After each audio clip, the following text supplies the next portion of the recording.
Hello అండి, అందరికీ నమస్కారం. మమతా బెనర్జీని ఈ దేశం నుంచి వెలేయాలి. ఇప్పుడు ఈ డిమాండు సోషల్ మీడియాలో మన యూత్ నుంచి ప్రధానంగా వినపడుతుంది. కారణం ఏంటంటే, రీసెంట్గా జరిగినటువంటి పశ్చిమ బెంగాల్ ఎన్నికల్లో తృణమూల్ కాంగ్రెస్ పార్టీ అధికారాన్ని కోల్పోయింది.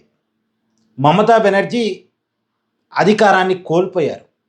అయినప్పటికీ బుకాయిస్తూ నేను ఓడిపోలేదు, బీజేపీ గెలుపు చోరీకి పాల్పడింది అని చెప్తూ ముఖ్యమంత్రి పదవికి తను రాజీనామా చేయను అంటూ భీష్మించుకుని కూర్చుంది. మామూలుగా అయితే డెమోక్రటిక్ వేలో గెలిచిన వాళ్ళకి అధికార బదలాయింపు జరగాలి, పద్ధతిగా జరగాలి. కానీ దానికి మమతా బెనర్జీ ససేమేరా అంటుంది. ఇంతవరకు ఈ దేశ చరిత్రలో ఓడిపోయిన తర్వాత నేను ఓడిపోలేదు, నేను నా పదవికి రాజీనామా చేయను అని చెప్పిన ఏకైక నేత మమతా బెనర్జీ. ఇలా ఎవరు చేయరు, చేయకూడదు కూడా.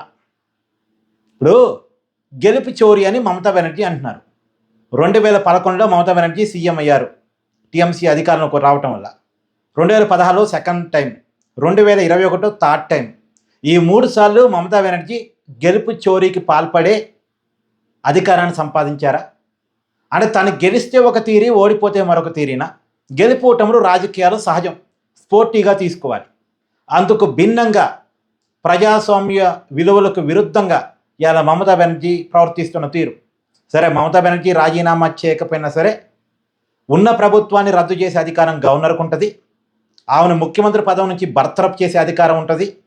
కాబట్టి అసలు నిజంగా అక్కడి దాకా ఎందుకు తెచ్చుకోవాలి విషయాన్ని? అక్కడి దాకా విషయాన్ని ఎందుకు తెచ్చుకోవాలి? బెంగాల్లో మమతా బెనర్జీ మాత్రమే ఓడిపోలే. ఈ మధ్యకాలంలో రీసెంట్గా జరిగింది 5 రాష్ట్రాల ఎన్నికలు.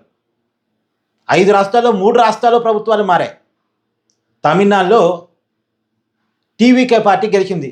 విజయ్ ముఖ్యమంత్రిగా ప్రమాణ స్వీకారం చేయబోతున్నారు. దానికి స్టాలిన్ సహకరించాలిగా. స్టాలిన్ తన ముఖ్యమంత్రి పదవికి రాజీనామా చేసి అధికార బదలాయింపుకి కోఆపరేట్ చేశాడుగా. అలాగే కేరళలో కమ్యూనిస్టులు ఓడిపోయారు, కాంగ్రెస్ గెలిచింది, కాంగ్రెస్ కూటమి. అక్కడ ముఖ్యమంత్రిగా ఉన్నటువంటి పినరయి విజయన్ రాజీనామా చేసి అధికార బదలాయింపుకి సహకరించాడుగా.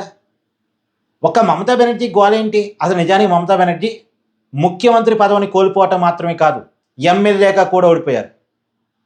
ఎమ్మెల్యే కూడా కానీ మమతా బెనర్జీ ముఖ్యమంత్రి పదవి కోసం నేను రాజీనామా చేయను.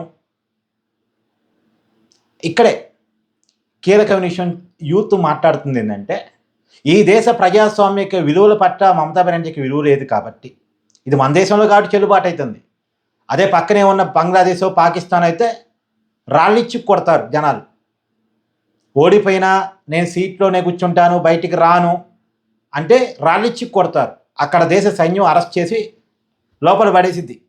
మనం చూస్తున్నాంగా, బంగ్లాదేశ్లో, పాకిస్తాన్లో ఏం జరుగుతుంటుందో అనే న్యూస్లో చూస్తూనే ఉంటాంగా.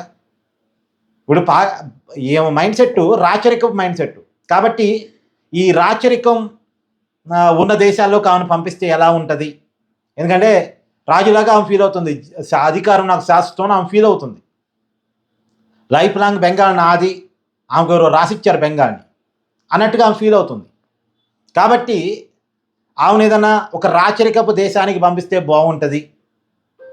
లేదు అంటే ఆమెలో బంగ్లాదేశ్ మైండ్ సెట్ ఉంది కాబట్టి ఆమెని బంగ్లాదేశ్ పంపిస్తే బాగుంటుంది.